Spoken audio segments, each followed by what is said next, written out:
Alright, I'm Austin Fraley, and this is going to be my wind-up deck. First of all, I play 3 Magician. I have never... Sorry about this.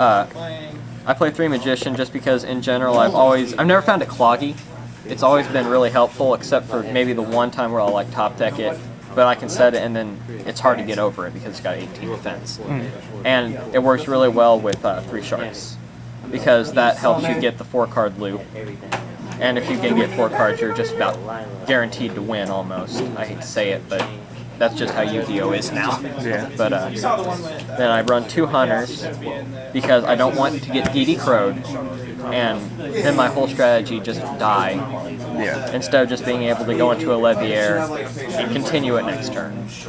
So that helps with that. And then I run a Pot of Avarice just so I can... Occasionally I'll get the whole loop, and then even whenever I don't, I can draw into that late game, and it's saved my ass so many times. So, 3 Rad, of course, because sometimes you'll need all 3. Most of the time I'll be left with 1, so I can normal summon it and go into a rank 3 after my opponent's, or after I've got the loop done, and my opponents usually aren't expecting that, because for whatever reason I guess people usually use 3. I've never commonly had to use 3, and there's usually 1 in my hand, so it's actually kind of useful. Then I run the 3 Tour Guides and a Sangan, because with Factory, which I run 3 of as well, that helps you, that's the loop because you're going to Zen Matey, and you'll detach, it's Chain Link 1, Factory's Chain Link 2, and Chains Resolve backwards, so you'll get the Shark to hand, you'll be able to go into the loop. So, it's actually really useful for that. So this is going to be something that will suffer if Tour Guide goes down, even if they don't hit anything else. So I play 2 Veiler, 4 Inzectors, sometimes I'll have a back row and I won't want it to die, so occasionally I'll use it on like a Chaos Dragon's Lila or something, but mostly for Inzectors, because that's what this dies to.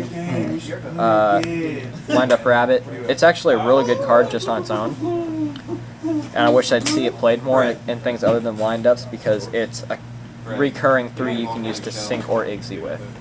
And speaking of syncing, I actually run 2 Gen X Ally Birdman as a kind of a tech, because it lets me either reuse a Shark for later use, or it'll let me reuse a Rat or anything, and it gives me a few synchro options on the off chance I need to Black Rose Nuke or bounce for Brio or whatever.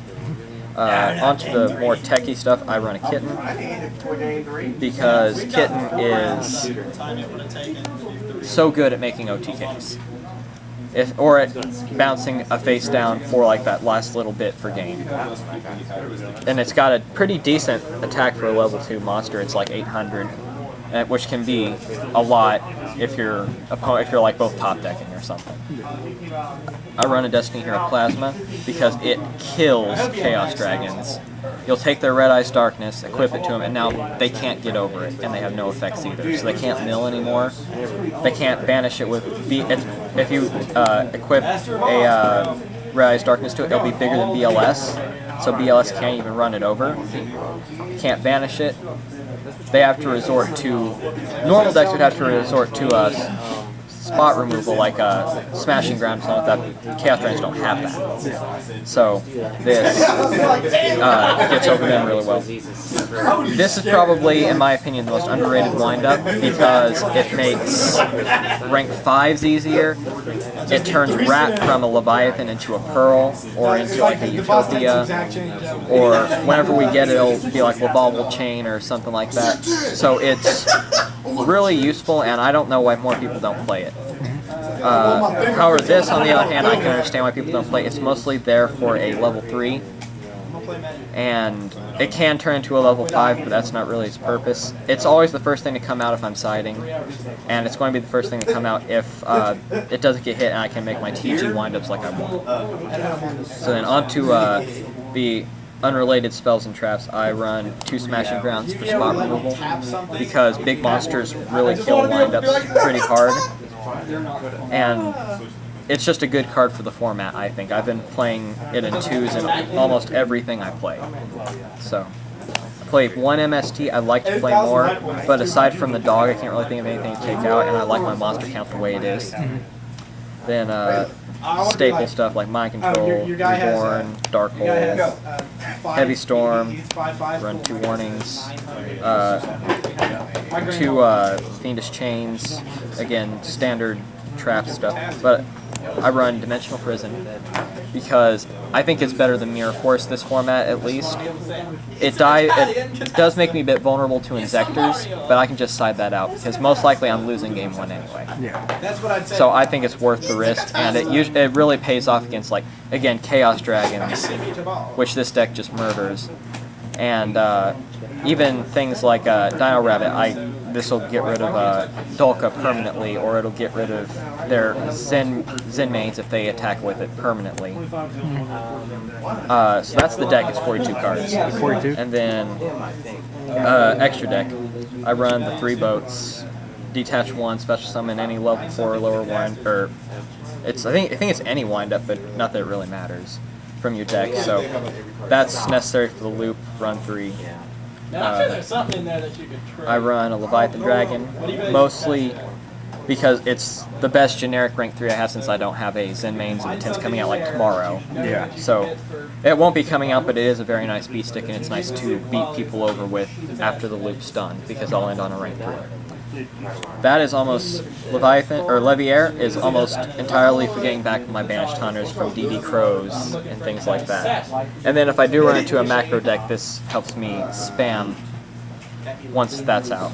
So Acid Golem, I've never been a huge fan of Acid Golem. I just got one the other day, but it is nice for getting over like an opponent's Leviathan Dragon or getting over a Red Eyes Darkness or something that I need to get rid of. Then I just have to have like a Dark Hole in hand or something to know that I can get rid of it if need be, because I've actually burned to death. Just having it for like 2 days, I've burned to death on it before. Yeah.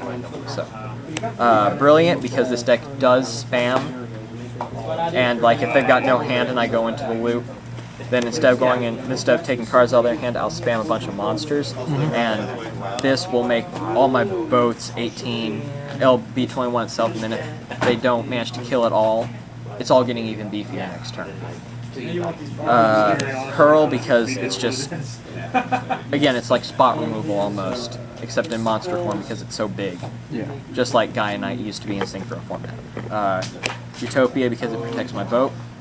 Then people around here like to play E-Balls. So this is my answer to Solda, because it will detach to destroy, detaches to save itself, which leaves it with 1. And Solda has 1,000 defense, so then I can use its last material to book it and run it over. So I run a Tyrus because I actually make rank 5s fairly often. It's not that hard with Warrior, Dog, and Shark. So I run a Tyrus and an Adrius. It really just depends which one I use on what the situation is. And then, like I said, I run a few Synchros for the Birdman. Nothing too fancy, but I mean like Brio to bounce things, Black Rose Nuke, and Scrap Dragon. So that's basically the extra deck, 15 cards like usual. And you want to know about the ban list? That'll be a different video. Oh, okay. Yeah. Sorry, everybody. Yeah. Good? Yeah. Any shout-outs or anything? No, I don't really have anyone shout out. Aside from Aaron Levy over there. Aaron Levy? Wave. Aaron, wave. Yeah. Scooter G31. Yeah. Subscribe. Making videos now. Yeah. Hey, we're busy. Got my computer back. So, We're working out some good stuff. working out some good stuff like Tech of the Week. Yeah, look, go subscribe for him for Tech of the Week. Yeah. That'll be interesting. I promise. I guess that's it for now. Bye, everybody.